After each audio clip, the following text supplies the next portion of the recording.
Welcome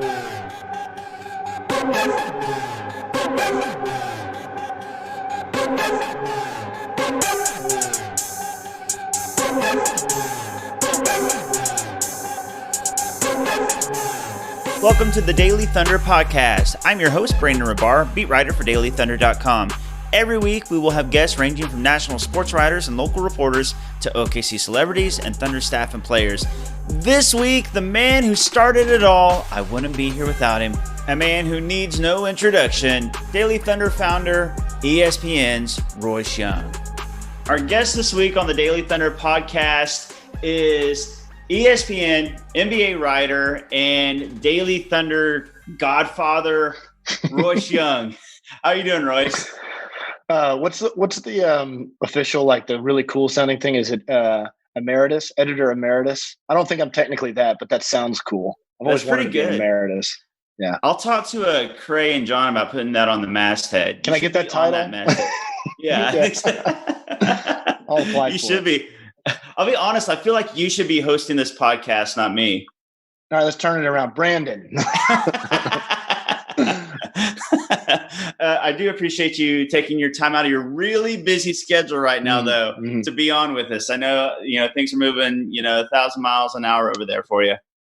I do love it. A lot of people send me emails still, like asking me things and like, I'm sure you're really busy. And it's like, okay, I know everybody's just in the habit of starting every email that way to somebody, but like, I'm not. Right? Like you can't hide behind that. That used to be like your way to get out of, well, I'm just really busy right now. Like if anybody thinks I'm actually busy right now, like, yeah, I'm not. I do want to start this off. I got to start off a Daily Thunder podcast with Royce Young by saying that we are all really thankful for you creating this incredible website and maintaining it all throughout the years, a whole decade, putting out great content and creating just this great community, Thunder fans to meet up. And it's been a hub. And so, we appreciate that. And then, as, you kind of passed on the torch, we've just been trying to put out great content. And it's kind of like what would Royce do? Like, we're just trying to maintain, the great content and keep up the great reputation for Daily Thunder that you started and created. Well, I think I've hopefully told you guys this enough before, but I've been extremely thrilled and pleased by seeing what you and Cray and John and Rachel and everybody else involved and all the new voices and the writers and everybody jumping in. It's always kind of what I imagined Daily Thunder could become. Like I was always kind of uncomfortable. I'm a little bit of a control freak when it comes to that stuff. And I could never really completely let it go. But like I always wanted it to be like this landing place for a lot of Thunder voices. And I think you guys have done an exceptional job of that while also kind of pushing into some new places. So, I mean, I couldn't be happier with how Daily Thunder has transitioned and evolved since I finally let my cold, dead fingers get away from it. Well, I appreciate you saying that. And I'm going to make things a little bit weird for just a second because I'm going to tell you a story. So, our grandparents, they remember where they were when JFK was shot. My parents remember where they were when John Lennon was shot. Well, I'll tell my kids, I remember where I was when I got an email from Royce Young asking me to write for Daily Thunder because it was such a thrilling experience for me. And it kind of started me on this path. And I'll make it even weirder by saying I was so excited. I got into it and I started writing for you. Then I felt like I let you down because a few months into it, then I got engaged and I had to plan a wedding and I got married and I got so distracted. I know. I couldn't focus on my real priority, which was writing for Daily Thunder. And I had to focus on this new wife and kids and all the stuff that came with it. But if you're wondering, I've always held a grudge and I still think about it and I'm very bitter. Okay. Well, at least I know now. Yeah. I wonder. That's the reason I'm doing this. I wanted to confront you personally. Oh man. Okay. Good. Now that's on the table. We got that out of the way. Yeah. Okay. Good. Okay. So as far as Thunder news goes, the big news right now is they've reopened the practice facility. And if anybody knows about this, I'm sure it's you. Any insight into what players are going, how many players are going, if the Thunder themselves have kind of made it voluntary for everybody to go or not? What's the setup for the practice right now? Yeah, so it's totally voluntary. That's kind of league mandated to keep it that way. We don't know which players are going. I think you can there's a lot of players that didn't leave Oklahoma City. So I think you can kind of draw conclusions on, I don't necessarily want to speculate, but I will recklessly anyway. So like a guy like Darius Baisley probably is going to the practice facility. A lot of the younger players that don't have, houses in Los Angeles, Chris Paul, or some of those players that maybe don't have access to a gym like they otherwise would. So they did have players in the gym yesterday. I don't know how many. They have to follow some pretty strict rules, and the Thunder are taking an approach to where they are testing their players that are coming in for workouts. And it's not necessarily a test every single time that they come in, but they're being tested regularly. So, and I'm sure the Thunder would want me to make sure I mention that they are doing it through private resources, and they have basically a doctor's note that's written documentation saying that they're not putting any strain on state resources or anything else, that they basically been cleared to do this. So, but yeah, it's I don't know how many players were there, but I'm sure it was a pretty good handful of them. Now, do you have any sort of insight, or it doesn't even have to be insight? It can just be a prediction based on what you know and how you feel like things are going. I don't think anybody knows. I don't think Sam Presti knows, to be honestly. Right. Do you think there will be a playoffs? And if so, what do you think that'll look like? Are you in line with this Disney World, Orlando, or Las Vegas line of thinking where they'll house the entire playoffs? Yeah, I think that's the most likely scenario. I'm still very optimistic that there will be a conclusion to this season.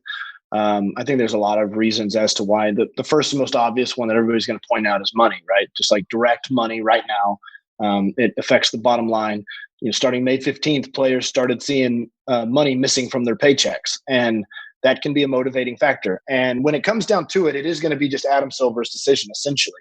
And I think Adam Silver is very motivated to finish the NBA season because even though we're seeing some challenges that Major League Baseball is having right now, the NFL, obviously college sports, but it's pretty widely understood that those sports, specifically the NFL and Major League Baseball, the two top peers of the NBA, are going to have seasons. And the NBA is kind of looking at this and saying, we're not going to be the only one to not have a season here and not conclude our season. Now, the NBA is in a difficult situation that they have to restart their league. Major League Baseball just postponed it.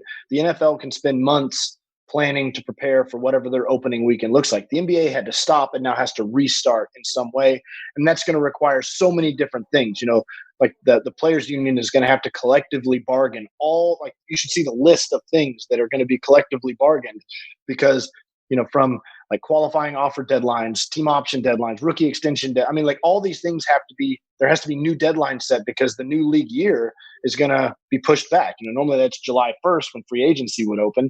Well, that's not going to happen. So you're going to have to push the new league year to a new date, and that's going to start this domino effect. So there's so many little boxes that got to get checked. But at the end of the day, I'm optimistic it will happen just because from a branding and a financial standpoint, the NBA needs to conclude this season. And, I think that there are a lot of players that are not interested in returning. I think that is a case, but I don't know how much that matters. I don't know how much the 30%, I'm just throwing out a number, of players that don't want to come back. I don't know how much that's going to matter. At the end of the day, it's going to be the owners and Adam Silver that are going to really be the drivers of that decision. So I think the most likely scenario is what, I guess it's cool to call it a campus environment now. They don't like the bubble term so much anymore, but whether that's Walt Disney World, whether that's Vegas, whether that's somewhere else, whether it may be, smaller kind of like regional sites, I think that is the most likely situation. But, I think if you're following the news, you're hearing California's governor say it, you're hearing Andrew Cuomo say it, Florida's governor said it, that they're open and willing to house professional sports again. So I think that's a positive step for the NBA returning, maybe even in their own states, just without fans in the building. So if the NBA does return, and most people are predicting that they'll go straight to the playoffs and skip the rest of the regular season. If that happens, you have OKC, Utah, first round. And now we just heard that Utah is going to be missing a big piece.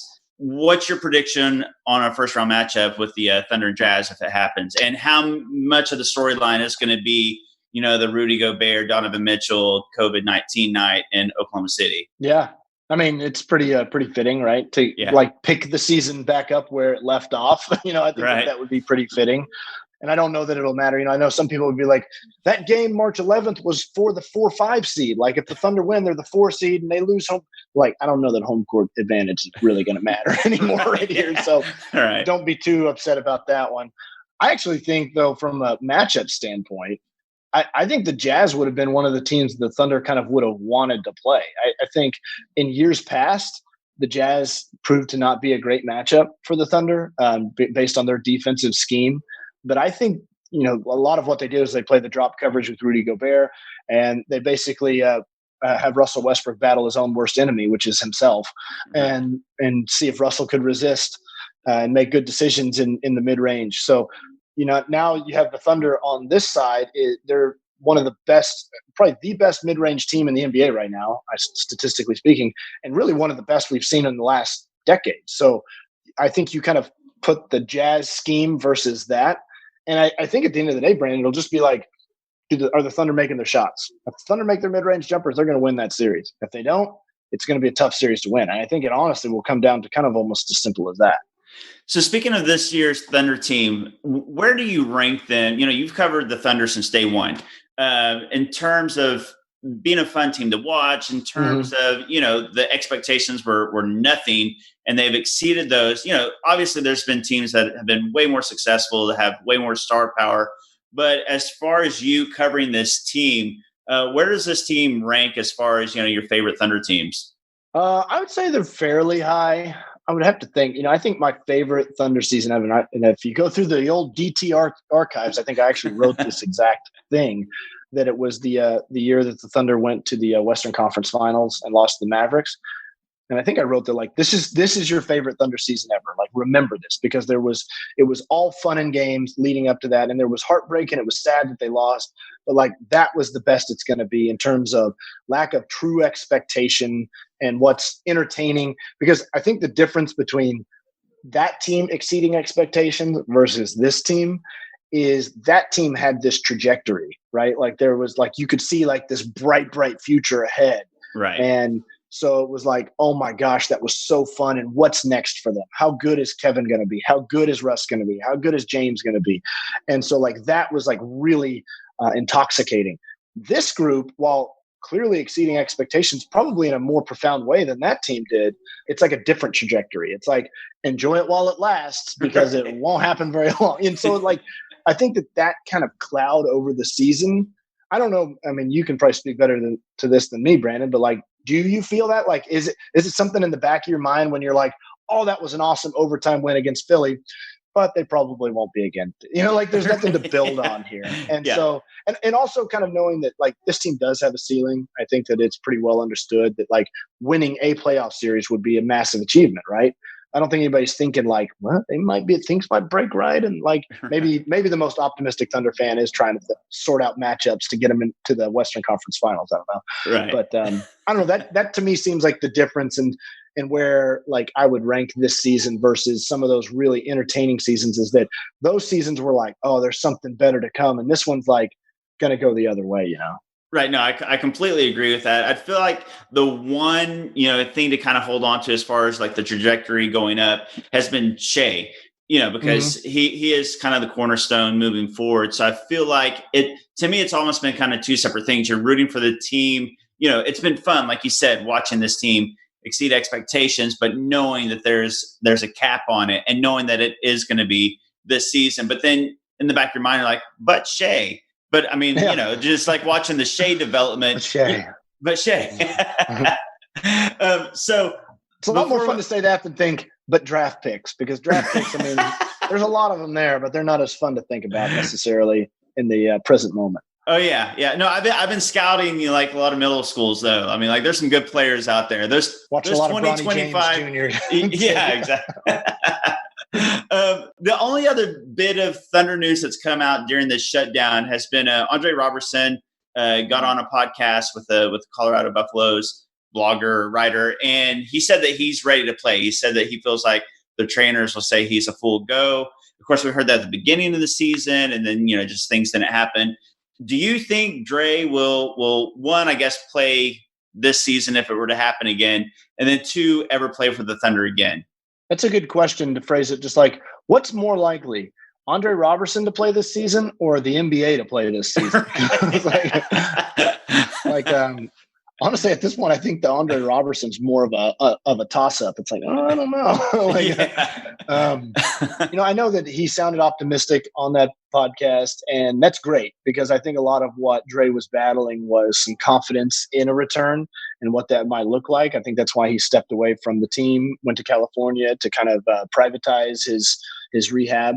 And so, if he's feeling good about it, I think that's a massive step forward. Is that how he feels about getting back out on the court. I think the Thunder would view it, look, they're going to evaluate him and see where he's at when things come back in terms of his explosiveness and his conditioning and all that type of stuff.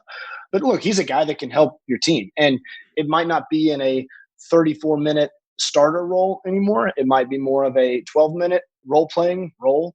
And that, I think that kind of adjustment is out there for Andre Robertson, and it probably needs to be based on where his career is going to go. And he's a free agent coming up, and if he wants to continue in the NBA, he's going to have to be open-minded about playing a different type of role rather than a starting position. Obviously, as you know, Brandon, he had a very unique position in Oklahoma City to be able to be a very heavily weighted one-way player, but still fit very well within the context of a team based on the personnel around him. That's not going to be the case around the league. So I think that for Dre coming back this year, I think it's on the table, and I think that there's reason to believe it. I mean, look, he's got a lot of extra time between now and or then and now to when he could get back on the court. At the same point, I mean, it's been 2.5 years since he's played an NBA game. So this sounds kind of rude and callous, but the way I honestly look at it is I'll believe it when I see it. When even if Andre Robertson says, I'm playing tomorrow night's game, right, I'm going to need to see him on the court, walk out there and play in the game before I actually believe he's going to play, because I've heard a lot about how close he was. He himself, like you mentioned in training camp, said, I don't even remember how he said it. It was I'm full go, or fully cleared, or whatever he said.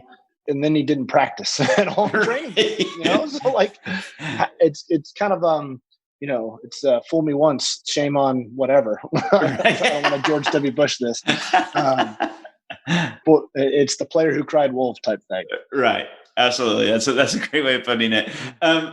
Okay. So I got to talk to you about, I think this is pretty cool. And I don't know if you've thought about it or not, but like I said, you've been there since day one of the Thunder. You've now outlasted Kevin Durant, Russell Westbrook, Scott Brooks, James Harden. You're my jersey. Put it in the rafters. That's right. That's right. There needs to be a Royce Young night at the Chesapeake. But you've been so closely intertwined, with the first decade of Thunder basketball, and I think you always will be. And as they're shifting into a new era, obviously that first decade, it kind of wrote its own book, and now we're going on into this new one, and you're still covering the Thunder, which I think is just really cool. I mean, other writers have, we've seen a lot of writers go other places and things like that, and you're still covering the Thunder. So I want to talk a little bit before we let you go about, the past era of Thunder basketball and how it'll be remembered.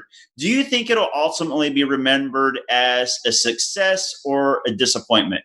I think it just depends on how you define success, right? I think a lot of people, the people that are titles are nothing, and if you're not first, you're last. If you got the Ricky Bobby mentality, right, you're going to look at the original Thunder era as a failure. That they had all these great players, they had 3 MVPs, they had future Hall of Famers scattered throughout their rosters, and the best they could do was muster 1 NBA Finals.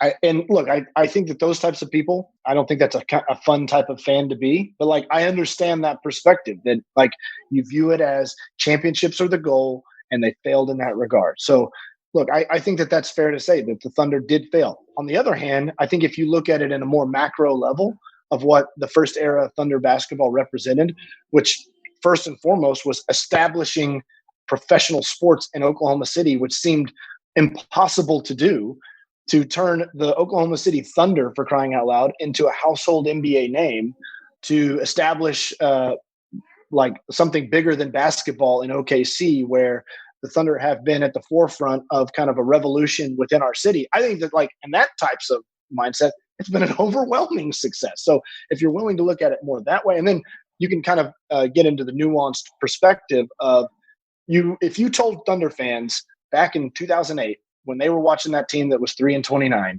They're like, just wait. You're going to go to 4 Western Conference Finals. You're going to see 2 MVPs. You're going to see literal NBA history. You're going to watch 2 of the probably 30 best players of all time play in this arena night in and night out.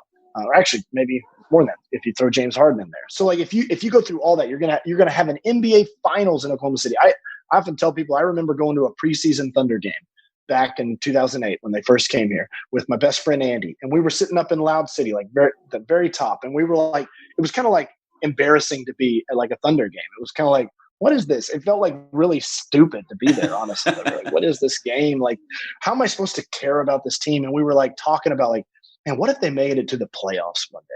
Like, can you imagine if this team was in the playoffs one day? Yeah. And he was like, what if they made it to like a big series like the Western Finals? Like, because, like we remember watching those Kings and Lakers Western Conference Finals, Blazers, Lakers. Oh, yeah. Like, what if they made, like, how intense would that be?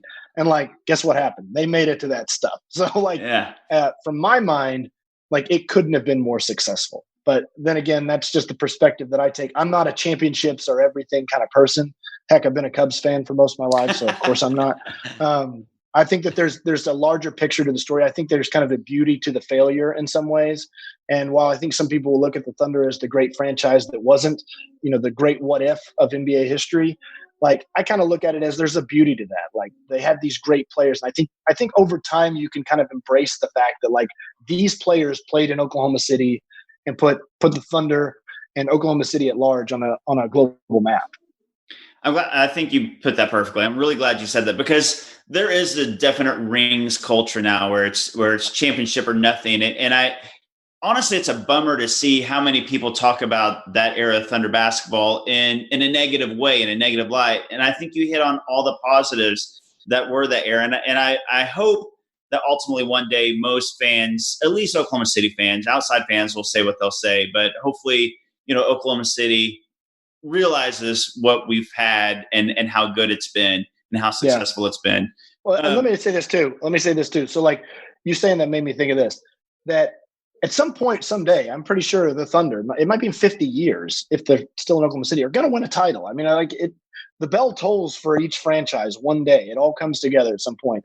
And that's when you package all that failure and heartache and hurt, and it comes together and it makes it just so much more gratifying than it ever would have been. And I think in some ways, had the Thunder just like had this meteoric rise and then they win a title in 2012, I don't honestly know what the history of the Thunder looks like at that point, where it's like this almost poetic, perfect, like, crest to like a moment where it's like boom, boom, boom. Wow, that was really easy. Like, right. I don't know what, this might be way too hot of a take, but like, I think that almost might have been detrimental to the franchise and to the fan base going forward of like, it was that easy to win an NBA title, and like being that spoiled that early on as a young fan base, rather than going through the things that every franchise goes through, where you fail and you hurt and you think about those moments and you talk about game 6 and this moment and that moment and Russell's knee and Patrick Beverley, and like you have these like kind of bonding experiences where you hurt and you fail. I think that's great for a fan base, and I think that that's kind of what the beauty of a sports fan is. So like I think that over time people will learn to appreciate that type of perspective more. At least I hope so. I know that, again, like you said, rings culture is like, if you don't win, it wasn't worth playing the game. And I just don't buy into that, because look, one team wins every year. One. Right. And if you look at the arc of NBA history, what do the Lakers have? 16? I don't know. The Celtics have 17. The Lakers have 16. Like, it is so lopsided on who's got all those titles. Okay. Yep. Like, the Spurs have kind of warped everybody's mindset that like, it's just that easy for like all these other cities to win them. Like, it's not. It is such a special moment. One team wins every year. One. So like, it's not easy to do. And so I think you just got to embrace the other victories rather than just that one penultimate goal.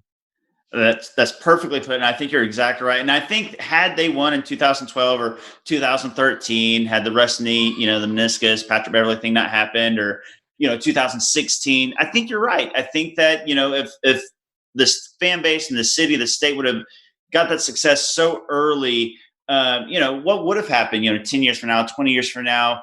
You get the ultimate prize right away. I don't think that, whenever it does come, whenever, like you said, the bell does toll for this franchise, I think that will better, we won't take it for granted. And I think that'll taste even better when it does happen because, of these things that happened along the way and getting so close and not getting to taste it.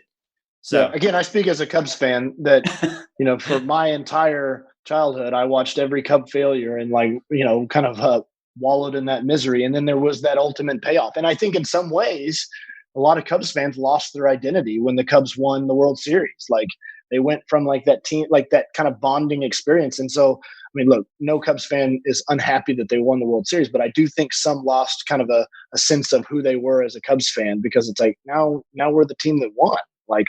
And now I want to win again. And now I want to win again. And they had their most successful 3 or 4 run in franchise history, and they fired their manager. So I think that there's kind of some consequence in being, in reaching that goal. Yeah, absolutely. And last thing, before I let you go, moving forward, as this Thunder franchise goes forward with this new era of Thunder basketball, you mentioned it earlier. Do you have any sort of predictions on what happens, whenever the offseason, we usually say over the summer, but the offseason isn't going to be the summer this year.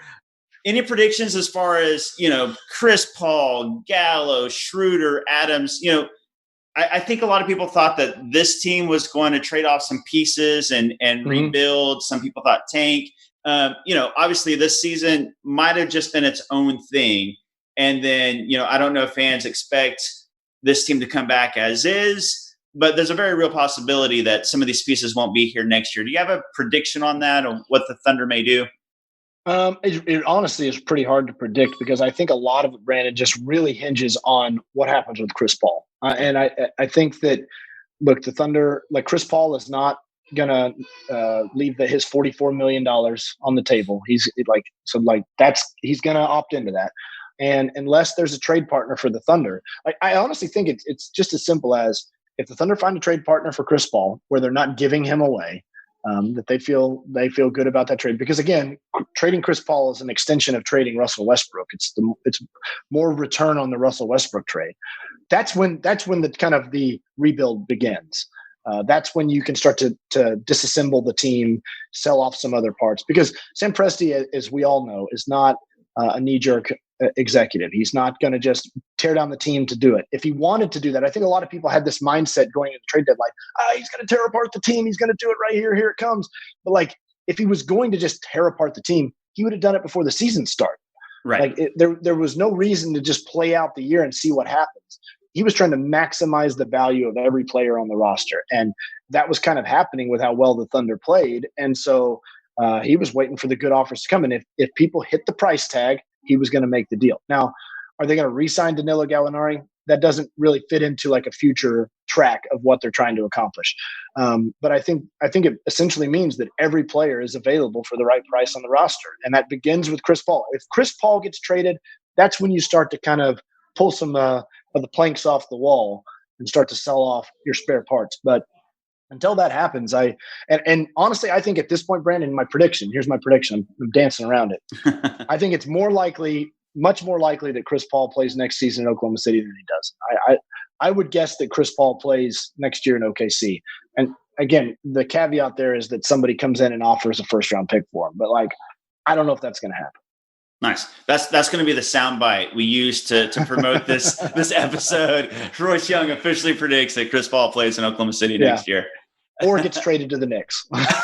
Yeah. That'll be like the fine print. Royce, thank you so much, not only for coming on today to be on the podcast, but again, I got to say it. Thank you for creating Daily Thunder in the first place and being so gracious as to pass on the torch. And you've been just so great in everything, all along the way. So just appreciate everything you do, man. You bet, man. It's an honor to be on here. I know I was never good enough to do a Daily Thunder podcast, so it feels like I've achieved something being on this podcast in a weird way. Thank you, man. That is Royce Young, NBA writer for ESPN and Daily Thunder creator founder. Thank you for listening and for supporting Daily Thunder. If you leave us a review in Apple Podcasts, you might just hear it on the show. You can follow our guest as if you're not already.